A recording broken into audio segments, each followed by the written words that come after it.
Encore Revival, America, September 21, 2020. Justice Ginsburg is dead at 87. God rest her soul. Her life's work is well documented in the litany of eulogies from this past weekend. This article will not attempt to add to them.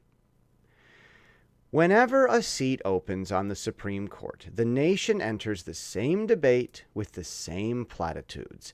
Depending on who is and is not in control of the White House and the Senate, different people argue different platitudes. In 1992, then Senator Joe Biden argued what is today called the Biden rule, that Supreme Justices should not be appointed during an election season. Republicans didn't agree. Then President George H.W. Bush appointed a justice anyway, along with many other federal judges. The Democrat-controlled Senate and the Judiciary Committee, chaired by Biden, refused to even hold hearings on H.W. Bush appointees. But their refusal was not limited to the 1992 election year. Biden applied his Biden rule in 1991. Then, in 2016, Biden opposed Republicans following the Biden rule. He wanted Obama to appoint a justice for the Republican Senate to approve. Suddenly, Republicans agreed with the Biden rule, and Biden did not. Now, a Republican president can appoint a justice for a Republican Senate to approve. But some Republican senators think they should follow Biden's rule. Democrats would never follow Biden's rule if they had the White House and the Senate. We only expect this from Republicans. Let's cut with the platitudes and pretentious precedents already.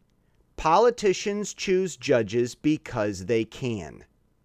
Just how the court always rules in favor of the court on every case, making whichever ruling reasserts the power of the court, the Senate always votes in favor of the Senate, and the White House always acts in favor of the White House. As with H.W. Bush and Obama, President Trump will appoint a new justice. The Senate will drag its feet, pretend to serve the will of the people, and play other games to remind Washington that the Senate has power to approve court nominees. While branches of government put their power on exhibition, the far left is resorting to chaos and lawlessness as its display of power.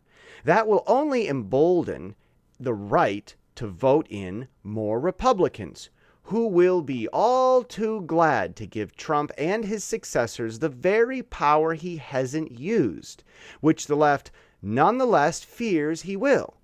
Having been nominated for the Nobel Peace Prize as the first president in 39 years not to involve America in the very new wars the left criticizes the right for, their case against Trump no longer holds water. If by some miracle Republicans lose the election, they will approve Trump's nominee anyway. They'll have to. Notwithstanding that nominee vetting often takes 70 days, the Senate will likely find an excuse to wait until after the election. It's not so much about politics and election strategy as it is about asserting power by delaying power to expand power.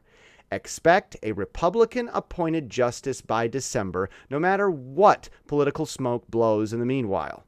God rest her soul. Ginsburg is dead. So is Roe v. Wade. Encore.